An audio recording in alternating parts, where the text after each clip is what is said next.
Сіздерме құрметті оқушылар, бүгінгі сабағымыздың тақырыбы пайызы бойынша санды табу. Сабақтың мақсаты санның пайызын таба білу, пайызы бойынша санды табу, пайызы бойынша санды табуға мәтіндік есептерді шешу болып табылады. Оқу мақсаттарына келетін болсақ, берілген санның пайызын табу және берілген пайызы бойынша санды табу. Өндірісте межеленген жоспардың орындалуы, заттың бағасының өсуі немесе кемуі, оқушылардың үлгерімдері және тағы басқа сол сияқты шамалардың өзгеруін пайыз түрінде беріледі.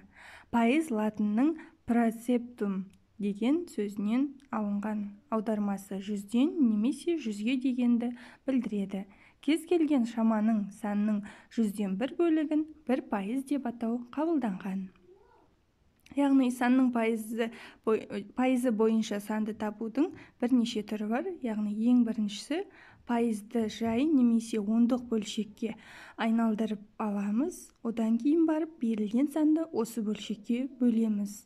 Бұны әріптердің көмегімен келесі мынандай формула түрінде жазсақ болады. Яғни А тең Б бөлінген 100-ден П.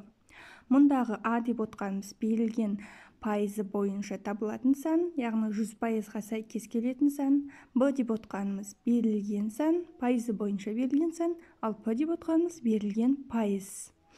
Мысалға келетін болсақ, мынандай мысалды қарастырайық.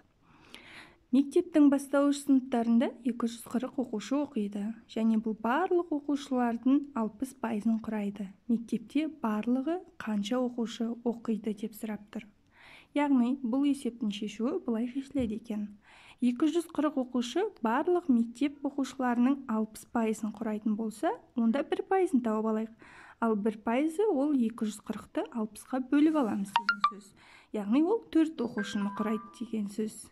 Мектептің барлық оқушылары 100% болатын болса, демек барлық оқушылардың санын, яғни 4-ті 100-ге көбейтеміз деген сөз. Яғни 400 оқушы болады деген сөз.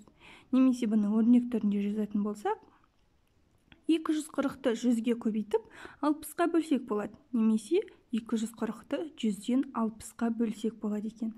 Сонда біздің жауабымыз шешіледі деген сөз. Тағыдан мынандай мысал қарастырайық. Яғни бұл жерде пайызы бойынша санды табу керек. Яғни 24%-ы 96-ға тең болатын санды табу керек екен. Яғни бұл үшін біз мынаны тұжырымды білуіміз керек. Яғни бірінші пайызды жай бөлшек немесе ондық бөлшек түрінде өрнектеп алуымыз керек. Одан кейін берілген санды осы мөлшекке бөлуіміз керек. Яғни біз пайызды ондық бөлшекке айналдырып алдық бірінші. 24-ті 100-ге бөліп алдық, яғни 0,124 ондық бөлшекке айналдырып алдық. Одан кейін барып 96-ны осы пайызға бөлеміз. Яғни 96-ны 0,124-ке бөлеміз. Сонда жауабымыз былай алып қарасақ 400-ге тең болады деген сөз. Сонда 24%-ы 96 болатын сан, ол 400 саны болады деген сөз.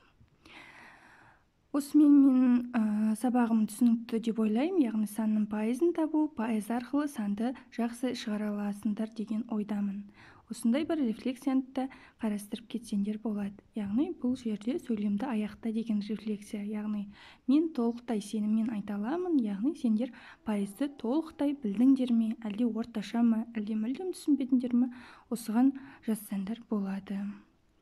Сау болыңыздар.